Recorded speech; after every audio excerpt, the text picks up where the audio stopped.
بسم اللہ الرحمن الرحیم۔ السلام علیکم اسٹوڈنٹس، کیسے ہیں آپ؟ امید ہے کہ آپ سب خیریت سے ہوں گے۔ اوکے بیٹا، آج ہم سبق نمبر 3 کاہلی پڑھیں گے۔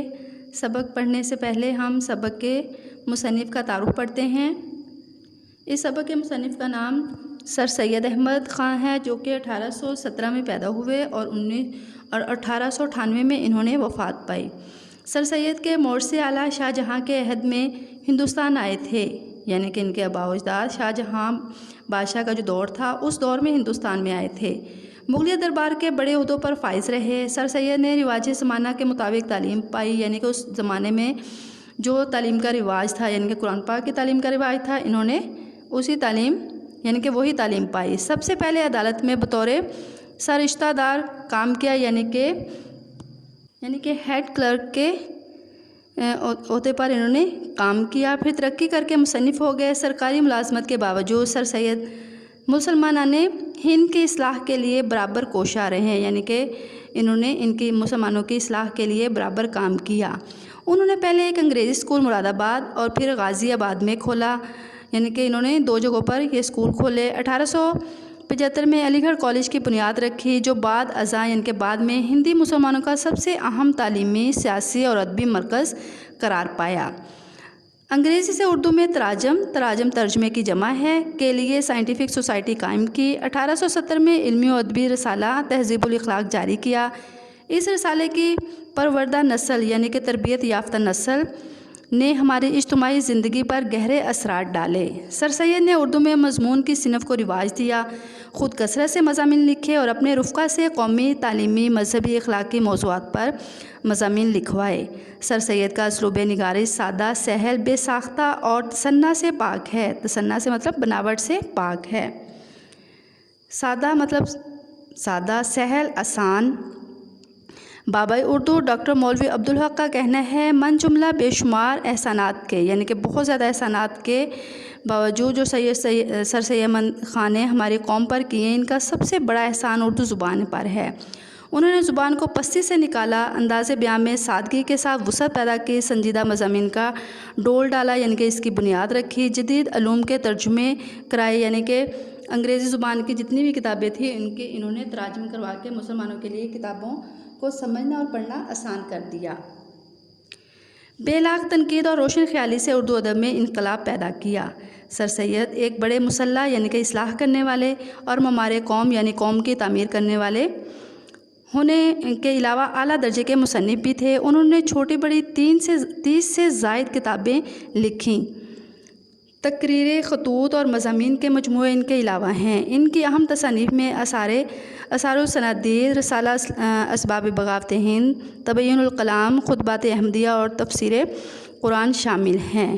اب دیکھیں یہاں پر جو اہم پوائنٹ ہیں، ان میں ان کی پیدائش، وفات، کس زمانے میں یہ ہندوستان آئے، کس کا اس وقت زمانہ تھا، کون سا دور تھا، پھر انہوں نے کون سا رسالہ لکھا، کب لکھا، پھر اس کے علاوہ یہ ہے کہ انہوں نے چھوٹی بڑی کتنی کتابیں لکھیں، 30 سے زائد۔ یہ والے MCQs ہیں جو کہ آپ نے یاد کرنے ہیں۔ اس کے علاوہ یہ بھی دیکھیں 1875 میں انہوں نے کس کی بنیاد رکھی تھی؟ علی گڑھ کالج کی۔ اور انہوں نے کون سے 2 اسکول بنائے تھے؟ انگریزی اسکول کون سے تھے؟ مراد آباد میں اور غازی آباد میں۔ انہوں نے یہاں پر 2 انگریزی اسکول قائم کیے تھے، بنوائے تھے، جن کی بنیاد رکھی تھی۔ یہ تھا ان کا تعارف۔ اب ہم ان کا سبق کی مختصر میں آپ کو اس کی وضاحت کرتی ہوں۔ اس سبق کو پڑھنے سے پہلے اس کے مقاصد دیکھ لیتے ہیں کہ اس سبق کے مقاصد کیا ہیں۔ اس سبق میں کاہلی کے لفظ اور اس کے اصطلاحی معنی سے ہمیں متعارف کروایا گیا ہے۔ پھر اردو مضمون نویسی کے بارے میں ہمیں بتایا گیا ہے۔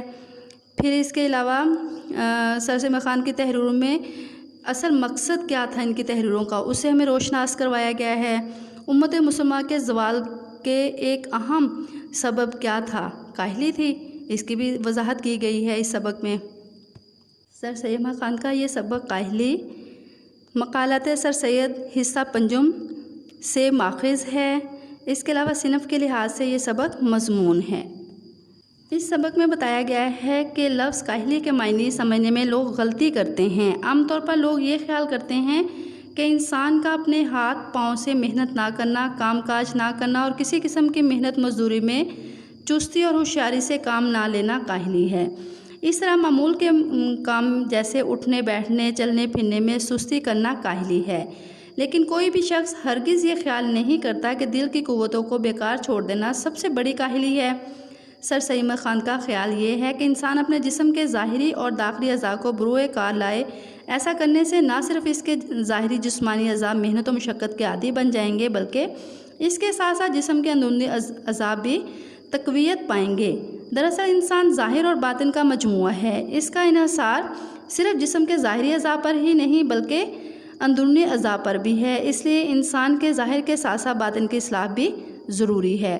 اگر باطن درست ہو تو اس کے اعضاء سے درست اعمال سرزد ہوتے ہیں۔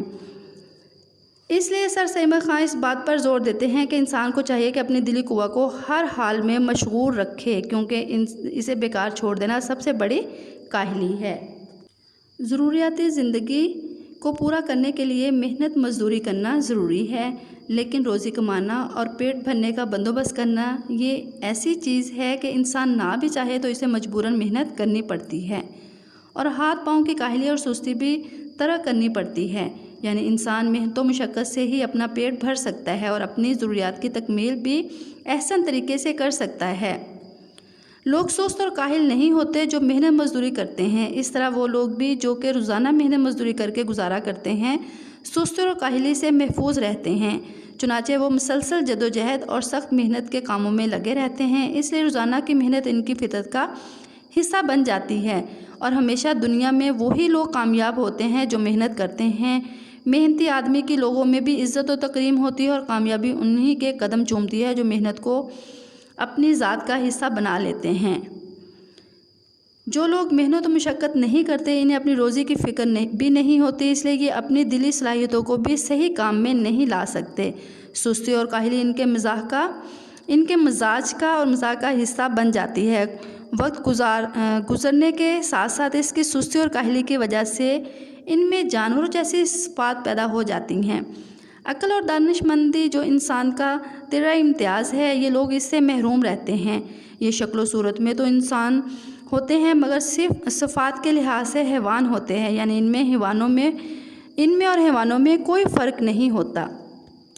یہ ایک حقیقت ہے کہ لوگ پڑھتے ہیں اور اپنی پڑھائی کے دوران میں مختلف درجے طے کرتے ہیں، اعلیٰ تعلیم یافتہ بن جاتے ہیں۔ بلا شبہ تعلیم انسان کی ایک ایسی خوبی ہے جو اسے دوسری مخلوق سے ممتاز کرتی ہے اور اس کی ترقی کا ذریعہ بھی بنتی ہے، لیکن بے حد افسوسناک صورتحال یہ ہے کہ ہزاروں تعلیم یافتہ لوگوں میں سے شاید کسی ایک شخص کو ہی یہ موقع میسر آتا ہو کہ وہ اپنی تعلیم اور عقل کو ضرورت کے تحت کام میں لائے، ورنہ اکثر پڑھے لکھے لوگوں کو موزوں اور مناسب طریقے سے تعلیم اور اپنی سوجھ بوجھ کو استعمال میں لانے کا موقع نہیں ملتا۔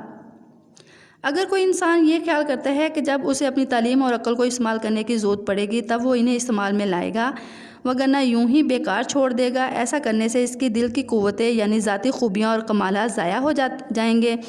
جب کوئی شخص اپنی ذاتی قوتوں اور خوبیوں کو استعمال میں نہیں لاتا تو سخت سست اور کاہل بن جاتا ہے۔